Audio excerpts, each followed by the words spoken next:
uitați aici. Aici păpară cu urdă și cu măsline. Măsline, uite măslinele acolo, alea negre. Aici pregătim, ce pregătim? Cum se cheamă astea? Nu văd. Ce nu vezi? Curge sudoarea. Cum se cheamă astea ce faci aici? Nu? Cum le fac astea să aibă? Da. Dacă mor să mai învețe ceva și de la mine. Ei, cu zeamă nestoarse se face fără să fie stoarse. Uitați aici, fraților. Așa se face. Cred că poate Cine acolo? nu-i lumină. Cine Deci acolo? e o zeamă, că-s nestoarse. Și de aici o să vedeți cum o să că ia de aici și pune acolo.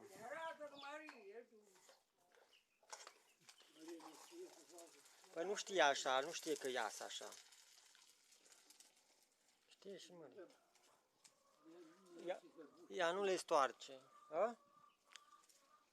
Adică ea le stoarce, nu. Tușăleană nu le stoarce.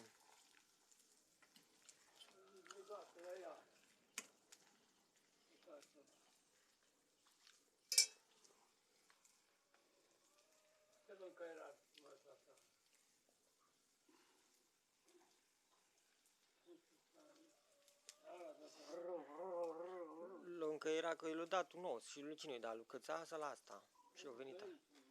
La cine i-a dat Căța de s-a încăierat? La cine i-a dat os?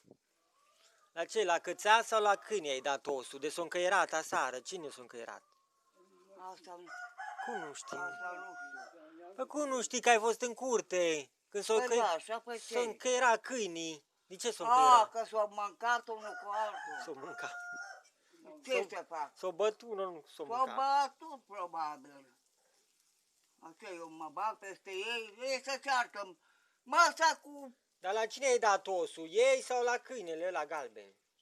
La cine ai dat? Am dat la ăla galben s-a luat de măsa care, măsa. O vrut să ia osul la aia. O vrut să iei de la galben, nu să iei ceva mâncare. Și a fost încăierat ăsta galben, că îi zic mărioară, că așa i-a plăcut lui mărioara. Câinele ăsta galben. Dar tot de la ea. I-au pătat. Și s-a încăierat amândoi. Că de ce i-au luat bucata aia? Că i-am dat lui și i-au luat de la el. Așa că o meritat, că e mama la asta galben. O meritat. Ce se fac? Dar nu stat în pace, să se certe unul cu altul. Dacă un bocat el au venit la galben, au venit din câmp, eu știu cu tine pe Marius și uite așa. Ce să-i faci?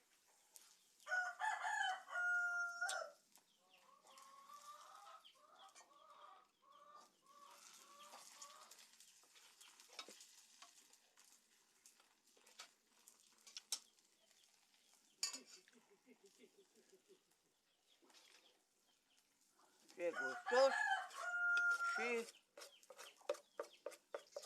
asta nu găsește în prăvălie, că încă nu știe bucătare. Ce știu eu? Știe, nu știe. Da. Eu asta o știu de când am fost mică. A fost război al doilea mondial și asta am făcut să face și la tavă. Și în cuptor. Și mai bun, numai că iasă gros. Și cum, se pune direct asta în tavă? Ha? Se pune direct de asta în tavă, așa? În tavă de asta lată, ungi un soare și pui acolo și în cuptor și se prăjește și pe deasupra se rumenește. Mai pui ceva pe deasupra și băută de... Eu aveam niște condimente, altădată îți dau niște condimente să bagi în astea.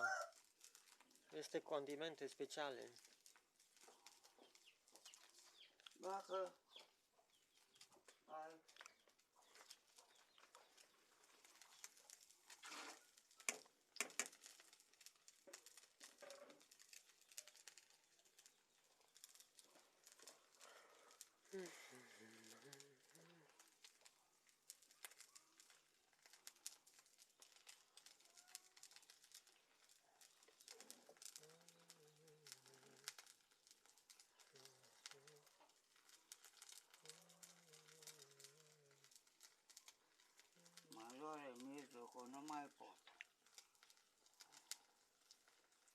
Decât să mă chinui așa mai bine mor.